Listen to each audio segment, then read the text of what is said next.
Unit 2, Lesson 1, Physiological Approaches to Conflict. Welcome to Conflict Resolution and Peacemaking, the class that teaches you how to manage interpersonal conflict and drama for yourself and others. I'm your instructor, David Lowry. I welcome you to a new unit of study where we examine the common approaches to conflict. But before we get started, let me encourage you to look for ideas as you listen and read the materials that will help you become a better peacemaker. We can only set the table, but you must decide whether you will apply what we teach you to your life. We believe this course can enrich your life and those who know you. This new unit on common approaches to conflict presents information on how most people approach uncomfortable situations. Most of us have adopted several default positions that we use instinctually. The problem is that these habitual approaches don't work in all cases. Our hope in this study is that you might learn additional techniques that broaden your ability to manage conflict successfully. In this first lesson, we will study physiological approaches that nature appears to have hardwired in us. So let's begin this first lesson. Not long ago, I was walking along a trail in a local park when I noticed a snake sunning itself along the path's edge. Immediately, I began to slow my pace and felt my body becoming more alert and tense. All my life, I have been deathly afraid of snakes, all snakes. Now, I know I'm not acting rationally, but the primitive part of my brain tends to hijack my reasoning abilities, leaving me tense and fearful. One part of me said, "Run on by, that snake isn't going to hurt you." But another part of me worried the snake might be poisonous or dangerous. And even though I've been told by friends that with help I could overcome my fear of snakes, I do my best to avoid them. I think many people feel the same way about conflict as I do about snakes. Situations involving disputes create feelings of fear, anxiety, danger, and stress. We don't always know what to do, whether to run away, freeze, or mount some form of attack. Conflict is unique among human experiences because, like snakes, it often stimulates our physiological receptors that signal danger. Our reptilian brain triggers the limbic system, which then kicks in and overrides our higher cognitive processes. People who are generally calm, cool, and collected can become quickly undone when an interpersonal conflict arises. But why is this so? In many ways, our approach to handling conflict is the result of previous behavioral programming, where we learn what works for us through the process of trial and error. In behaviorism, once we find our definition of success, we tend to repeat the behaviors. Should we experience failure, we may find ourselves becoming fearful and anxious. Successful or not, as we use the same strategies over and again, we develop a habituated pattern of handling problems, which we call a conflict style. This style has become our go-to method for dealing with stress. Conflict also triggers a certain amount of fear in people, which in turn hijacks our higher reasoning processes. This means that, under stress, our default styles may not serve us as well as we need them to. Understanding conflict styles is foundational to growing our abilities to solve interpersonal problems. Once you learn more about your habits and approaches to those habits, you will be able to conceptualize new strategies. In this unit and in this lesson, we will examine the most common conflict styles. But first, let's talk about physical reactions to conflict. When conflicts arise, people experience various physiological responses to stress. Muscles tense, pupils dilate, heart rates increase, and the body dumps chemicals such as adrenaline and cortisol into the bloodstream. One of the physiological responses to conflict is the fight, flight, freeze syndrome, which we will address more fully later on. But for now, let's examine how the brain processes conflict situations. Conflict stimulates neural activity in the brain. The human brain has two pathways for handling conflict. In the first path, the sensory thalamus examines the perceived conflict and sends data to the higher reasoning functions of the sensory cortex, which then sends it to the amygdala on either side of the brain. This long route process allows us to examine conflict from a more rational point of view. A second, shorter pathway is utilized in extreme or high levels of perceived dangers.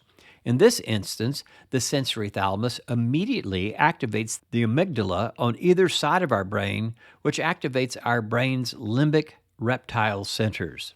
This process bypasses the higher thinking functions of the brain and prepares the body for fight or flight responses. For instance, if we see something that looks like a snake on the path in front of us, the amygdalas may immediately activate and bypass our normal thinking processes, flooding the body with adrenaline, cortisol, and other hormones that prepare us to meet the potential danger. This shorter pathway is part of our evolutionary biology that helped us survive great danger. Continuous exposure to situations that overstimulate the amygdala can bring about dysfunction, such as post-traumatic stress disorder. No doubt, everyone has heard about the impact of PTSD on veterans of war and people who have suffered from violent crimes. Still, it can also manifest among couples who experience domestic violence and abuse, such as continual verbal abuse. In these cases, the sight of one's partner might trigger the amygdala's shorter pathway, making it much harder for couples to resolve conflicts logically and rationally. Conflict stresses both the body and the mind. As might be expected under anxiety-producing conditions, people usually utilize some form of approach-avoidance strategy.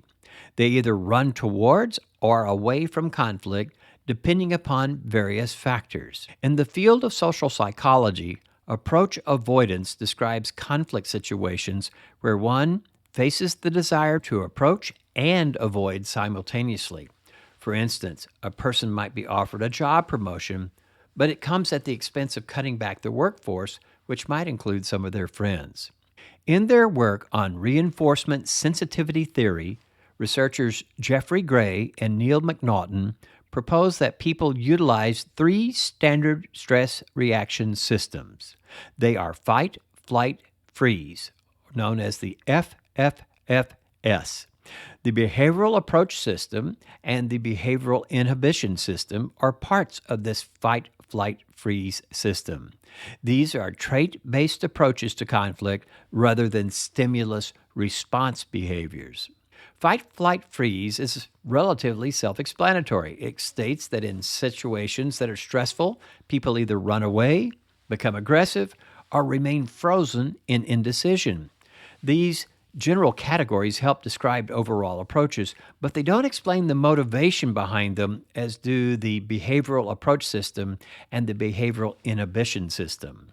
The behavioral approach system suggests that we are motivated to participate and solve conflicts to the degree that we perceive positive rewards are available for doing so. While we don't often focus on the positive benefits of conflict, sometimes it can be a reliable strategy for implementing a much-needed change. For instance, if coworkers have been doing extra work and picking up slack for a coworker, at some point they might intentionally stop doing so, knowing that a conflict will soon cause management to realize the work isn't being completed as before. The hope would be that the lazy coworker would be replaced or motivated by management to work harder. The behavioral approach system also suggests that people are motivated to solve conflicts as they see benefits. For instance, couples often seek marital counseling because they see a benefit for themselves and their children. There are many other reasons, including higher productivity, the lowering of long-term stress, and improved working conditions. As proposed by Jeffrey Gray and Neil McNaughton, people generally avoid conflicts when there is no reward for doing so, or when they fear punishment or some negative outcome should they become involved. This is known as the behavioral inhibition system. People often allow problems to build rather than face them because they perceive the reward-cost ratio is not in their favor. For instance, many sexual harassment cases go unreported because there may be fears of humiliation, public exposure, worries they won't be believed, and even workplace retaliation. These and other factors inhibit one's willingness to engage in some conflict. These and other factors inhibit one's willingness to engage someone in conflict. What makes Gray and McNaughton's theory so interesting are the differing perceptions that people may have as they decide to approach or avoid conflict.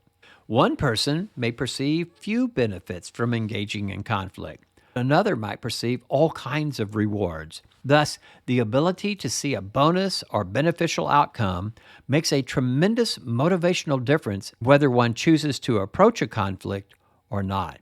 We should point out that training makes a substantial difference here. As one learns methods for successfully and effectively managing conflict situations, one becomes more willing to try and resolve problems that once frightened them. Let's review some of the things we've learned. The ability to resolve and remove life stresses is an important reason for studying conflict management and peacemaking. Human beings have physiological responses to conflict. Understanding how the amygdala functions can explain why some people appear unreasonable under stress. Gray and McNaughton's biopsychological theory helps us understand why some people decide to approach conflict while others avoid it. Our perceptions of the rewards and costs involved in times of stress decide we will approach or avoid conflict. In our next lesson, we will examine common styles people use when engaged in conflict. As in today's lesson, we will learn there are different techniques we can use to broaden our abilities. Thank you for listening to today's program. We encourage you to download the script of our show today to help you answer a short quiz.